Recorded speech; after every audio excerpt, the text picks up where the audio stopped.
नमस्कार फ्रेंड्स, मैं रीमा वर्मा अपने यूट्यूब चैनल मल्टीटास्किंग रीमा पर आप सबका स्वागत करती हूं और उम्मीद करती हूं आप सब अच्छे होंगे और खुश होंगे। आज मैं आप सबके लिए एक भोलेनाथ का छोटा सा गीत लेकर आई हूं और उम्मीद करती हूं आप सबको ये गीत बहुत ही पसंद आएगा।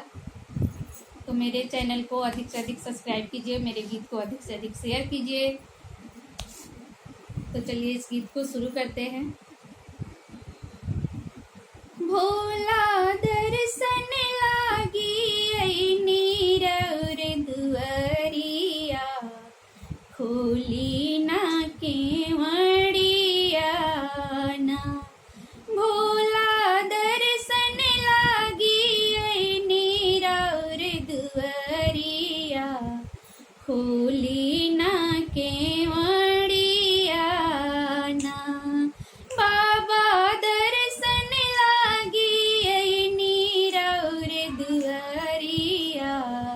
खोली ना केवड़िया ना। हाथ में गंगा जल के पानी, अक्षत चंदन और रोली। हाथ में गंगा जल के पानी, अक्षत चंदन और रोली। हाथे भर भर ले बानी बेलपति या, खोली ना केवड़िया ना। हाथे भर भर ले बानी बेलपतिया, खोली ना केवड़िया ना। भोला दर्शन लागी नीरौर दुआरिया, खोली ना केवड़िया ना। बाबा दर्शन लागी नीरौर दुआरिया, खोली ना केवड़िया ना। जितना अइले यहाँ पे दुखिया, होके गइले यहाँ से सुखिया। जितना अइले यहाँ पे दुखिया, होके गइले यहाँ से सुखिया। काहे हमरा बेरिया फेरनी नजरिया, खोली ना केवड़िया ना। काहे हमरा बेरिया फेरनी नजरिया, खोली ना केवड़िया ना।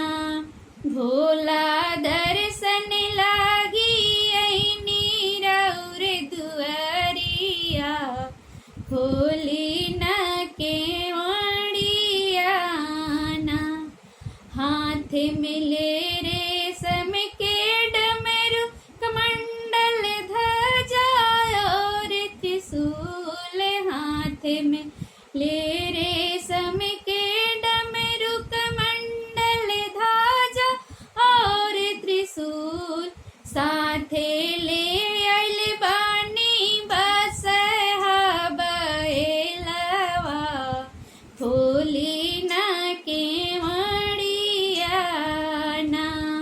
साथ में ले आइल बानी बसहा बैलवा, खोली ना केवड़िया ना।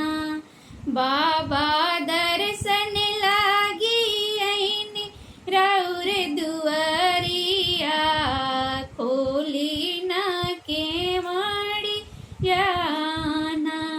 जितना अइले यहाँ पे दुखिया, होके गइले यहाँ से सुखिया। जितना अइले यहाँ पे दुखिया, होके गइले यहाँ से सुखिया।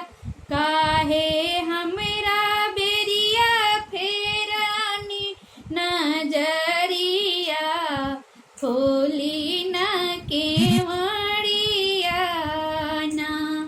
काहे हमरा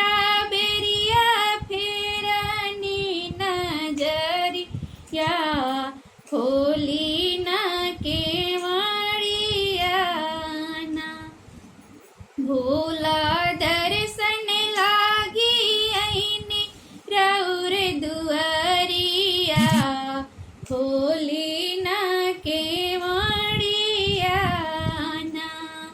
बाबा दर्शन लागी आईने राउर दुआरिया, खोली ना केवड़िया ना। मेरे इस गीत को अधिक से अधिक लाइक कीजिए, शेयर कीजिए और हाँ कमेंट करके बताइए कि मेरा ये गीत आपको कैसा लगा। मेरे चैनल पर आप नए हैं तो चैनल को सब्सक्राइब कीजिए, बेल बटन आइकन को प्रेस कीजिए और ऑल बटन को प्रेस कीजिए, जो मेरे वीडियो जो भी अपलोड हो आपको नोटिफिकेशन मिल जाए। Thank you so much.